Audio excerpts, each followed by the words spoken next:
So how to memorize the equation? Yeah. So for that, I want to make an analogy with the the content we learned back in calculus. Back in calculus class, yeah, we learned the following. So suppose that we have a one vector that can be represented as ax and ay, and for the operation on this vector, yeah, please do not confuse. Here we fix the coordinate system and rotating the vector itself. In previous examples, in previous videos, we fix the vector. No, we fix the stress state and rotate the coordinate system. It's different, completely different one. So back in calculus, for this rotation of vector operation, yeah, we derived the equation. So the equation we derived back in freshman calculus is following. So this is the original vector, and keeping the magnitude the same and rotating this to counterclockwise by angle theta, we have like ax tilde and ay tilde as a new coordinate of rotated vector. And the equation we found about the relationship between these four numbers is following. So now let's try to recall like equation 4 and equation 6 and try to make a comparison. So for equation 4, which is this guy, yeah, we have something here, cosine to theta, yeah, something. But instead of writing something, yeah, we're gonna write this as minus tau xy, like in this way. Now for equation 6, which is this guy, yeah, we're gonna write down, instead of tau xy, we're gonna write down minus tau xy, and we have to multiply negative sign to right hand side, so it becomes positive sign here. This guy becomes negative sign here, but we are writing everything in terms of minus tau xy. Yeah, we have to do plus minus tau xy. So if we look at the rewrited version of equation 6, it becomes this. Okay, so when you compare this, these two set of equation and the equations we learned back in freshman calculus, yeah, we see that there is analogy between theta and 2 theta, and there is analogy between ax and this guy, and this guy, and there is analogy between ay minus tau xy, and there is analogy between ax tilde sigma x prime minus sigma xy, and there is analogy between ay tilde and minus tau x prime y prime. Okay, so we have something prime in left hand side and the original numbers in right hand side. Okay, so if we make an analogy between the two equations above and two equations below, yeah, we can make this analogy, that analogy, that analogy, and that analogy. In addition to that, because this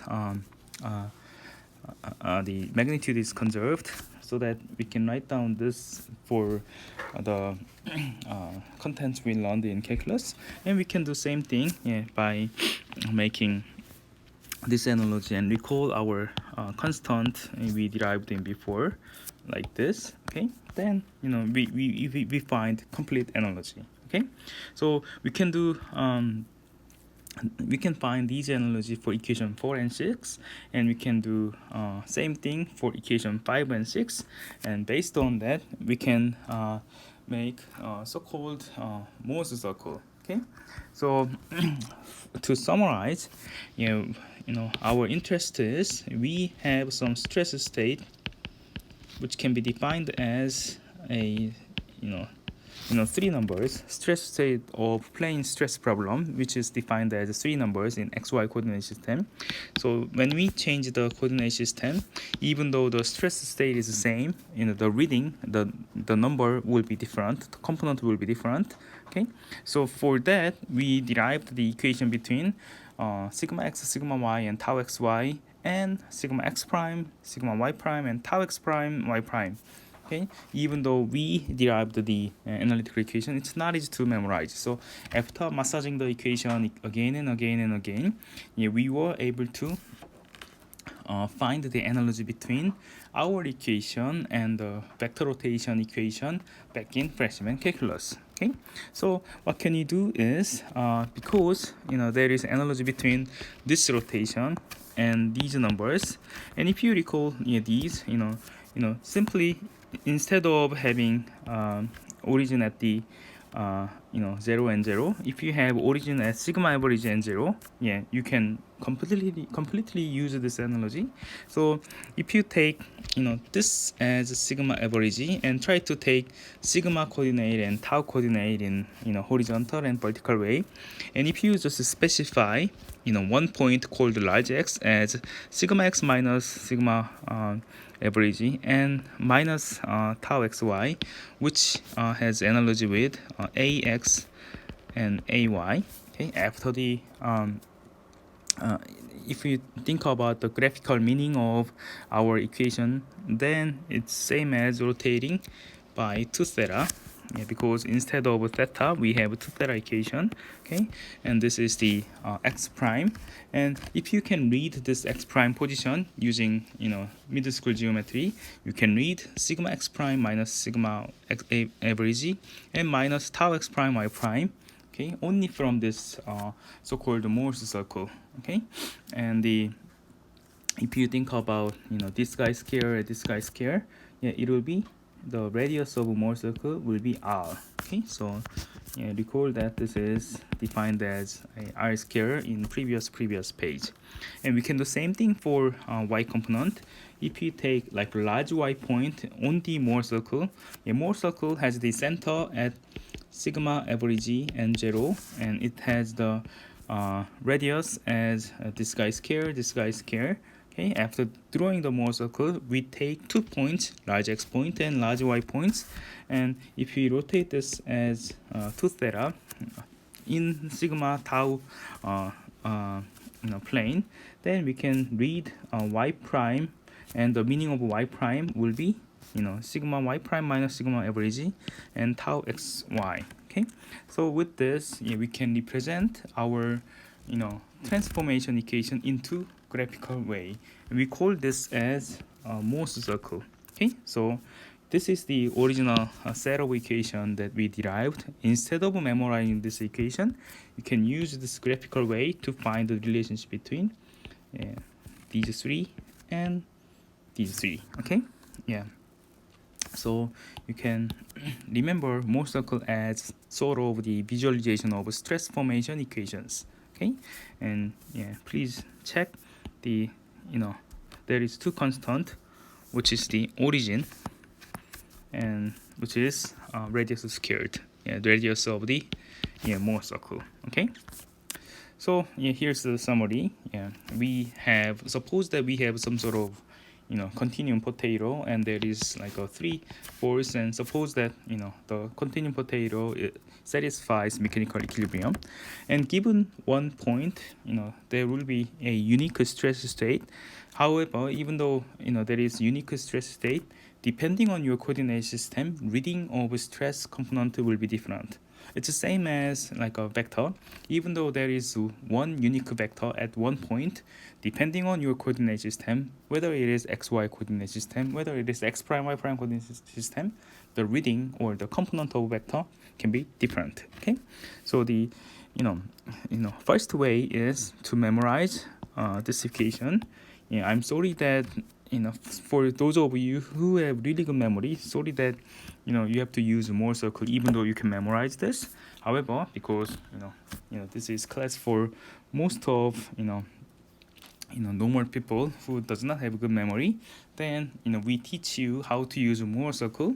So to draw Mohr's circle and to use Mohr's circle, this is the step-by-step procedure. So what you have to do is you have to take 2 points, large x point and large y point in sigma tau plane. So for x point, you take sigma x and minus tau xy. For y point, you plug in sigma y and tau xy. And for the origin of this guy, you have x point here, you have y point here. At the origin, you plug in sigma average and 0 point, and after making x and origin and y, you can complete the Mohr's circle where this radius indicates the sigma x minus sigma average squared plus tau xy squared and square root of them. Okay, then after you draw the circle, what you do is you rotate x and y by 2 theta. Here the theta is the rotating angle of this coordinate system. Okay, so for example, let me give you an example. So suppose that in the original xy system, the reading for sigma x, sigma y, and tau xy is given as 1, 7, 4. So for x point, we'll have 1 and negative 4, which is negative tau xy. For y point, we have 7 and 4. Okay, so for x we have 1 and negative 4. For y we have 7 and 4.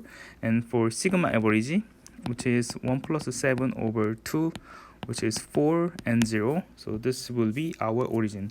So you're going to always find that the x origin and y will located in one line.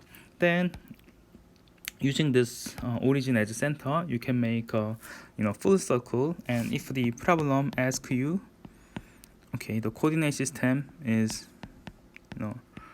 rotated by, for example, like an angle 10 degree, then here you have to use 2 times 10 degree. Okay, then after making this rotation, you find the new x prime, new y prime point, and the meaning of x prime and y prime is the indication of sigma x prime point and negative tau x prime y prime point and sigma y prime point and tau x prime y prime point. Okay, even though you didn't remember our equation, even though you don't remember equation, from simple high school geometry, if you know this information and this information, and if you also know this angle, you can obtain this in graphical way, and you can answer what are the value for sigma x prime, tau x prime, y prime, and sigma y prime. Okay, so regarding the some sample problems using the Mohr circle, let me provide some example in next lecture. Okay.